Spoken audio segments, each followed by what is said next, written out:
वाहिपांदी में मिर्चनि जे फसल के मुख़्तलिफ़ बीमारियूं वकोड़े वयूं आहिनि, जंहिंजे करे आबादगार परेशान आहिनि। रिपोर्ट कर रहा है अमानुल्लाह बरहमानी।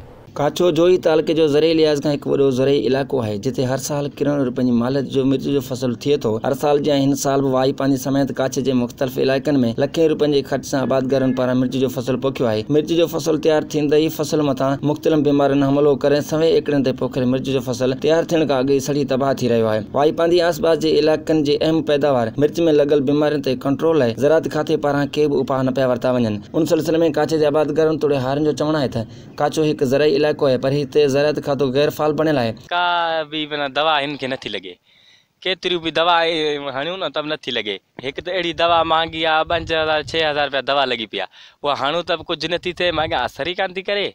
सफ़ा मिर्च तव्हां ॾिसो न, बुढ़ा जा बुढ़ा हाणे मस्त मस्त माल में वरिया आहिनि, फल झलनि था, उहे डाहनि था। 6 महीना थी विया आहिनि ॿिज खां वठी असां लोड़े लोड़े हींअर ताईं त बि का शइ के असांजी सार न लधी।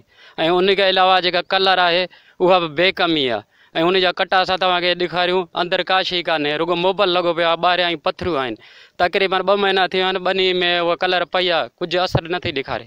गुज़ारिश आहे त अचनि जांच कनि टीमूं हिते असां वटि। मिर्च खे मर्ज़ इहो आहे, हिकिड़ो कुरुंड ॿी उॾेही।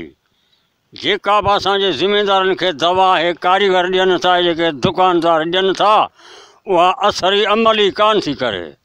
असां हारी माण्हू, ग़रीब मिसकीन माण्हू, लोड़े लोड़े असांजी जान बि गुम थी वई आहे। हिकु महांगाई जो दौरु, ॿियो कलरूं महांगियूं, ॿियो वरी दवाऊं जेके सस्तियूं अची हणियूं था त बीमारी छॾे कान। जेका ज़ारत खाते खां जेका का बि टीम असां वटि न आहे पोइ हींअर ताईं जेका असांखे कुझु ॾियनि, जेका बीमारी ख़तमु थी वञे मुकमल, जेका इहा मुरा चवनि पिया इहा बि माना ख़तमु नथी थिए। ऐं असां हाणे किथां इहा भरंदासीं?